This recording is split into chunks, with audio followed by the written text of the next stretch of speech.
Hello, चलिए प्रश्न को पढ़ते हैं। एक उत्तल लेंस पर गिरने वाली समांतर किरणावली लेंस के दूसरी ओर एक बिंदु पर फोकस हो रही है। यदि इस लेंस के संपर्क में उतनी ही फोकस दूरी का एक आउटर लेंस रख दें तो अब किरणावली कहाँ फोकस होगी। चलिए बच्चों, सबसे पहले हम लिख लेंगे मूल अवधारणा। मूल अवधारणा जिस पर कि बच्चों यह प्रश्न आधारित है। बच्चों यह प्रश्न आधारित है लेंसों के संयोजन पर।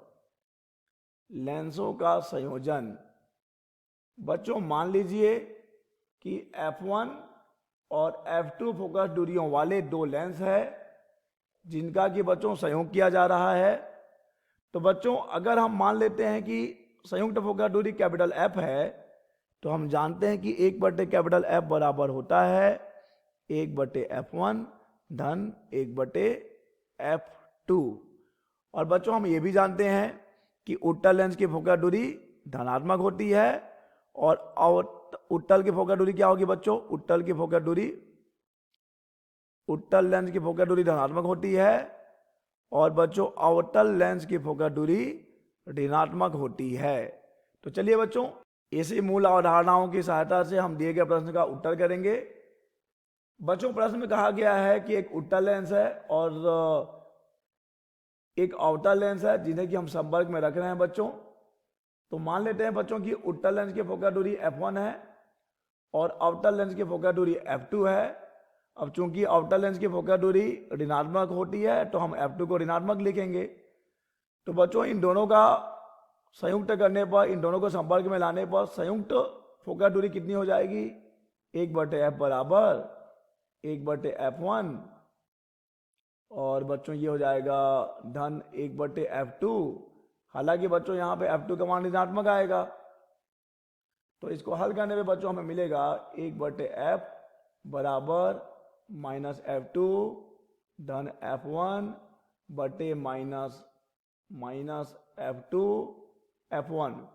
तो कैपिटल F यहां से मिल जाएगा बच्चों -f1 f2 बटे f1 माइनस f2। ये हो जाती है बच्चों संयुक्त फोकस दूरी जब हम एक उत्तल लेंस और एक आउटर लेंस का संयोग बनाते हैं। बच्चों यहां पर देखिए कि प्रश्न में कहा गया था कि एक उत्तल लेंस है जिस पर कि समांतर किरणें आ रही हैं और एक बिंदु पर फोकस हो रही हैं। अब इस लेंस के साथ बच्चों हमने संपर्क में ला दिया है उतनी ही फोकस दूरी का आउटर लेंस। अतः बच्चों यहां पर f1 और f2 का मान तो बराबर है। प्रश्नानुसार f1 और f2 का मान तो बराबर है बच्चों। तो जब f1 और f2 का मान बराबर होगा तो यहां पर f1 माइनस f2 करने पे हमें शून्य मिलेगा। तब हमें f बराबर मिलेगा अनंत। f बराबर क्या मिलेगा बच्चों? अनंत।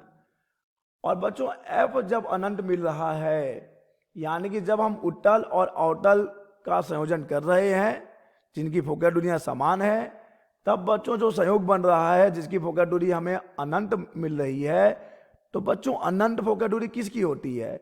अनंत फोकस दूरी होती है कांच के गुटके की, या हम लिख सकते हैं कांच का जो प्लेट होता है, कांच का प्लेट या कांच का गुटका, उसका फोकस दूरी अनंत होता है बच्चों। तो बच्चों अब देखिए कांच का जो गुटका है क्या वह प्रकाश किरणों को किसी बिंदु पर फोकस करता है? तो बच्चों इसका उत्तर है नहीं। कांच का गुटका या कांच प्लेट प्रकाश किरणों को फोकस नहीं करता, वह बस प्रकाश किरणों को क्या करेगा बच्चों? अपवर्तित करेगा। वह बस प्रकाश किरणों को अपवर्तित करता है, किसी एक बिंदु पर फोकस नहीं करता। तो बच्चों हम ये मान सकते हैं कि किरणें कहाँ जाकर फोकस होंगी? अनंत पे फोकस होंगी, क्योंकि हमें फोकस दूरी अनंत मिला है। कांच का प्लेट उसका फोकस दूरी अनंत है, तो हम ये मान सकते हैं कि किरणावली कहाँ जाके फोकस होगी बच्चों? अनंत पर फोकस होगी। आशा करते हैं बच्चों आपको यह प्रश्न समझ आया होगा। धन्यवाद।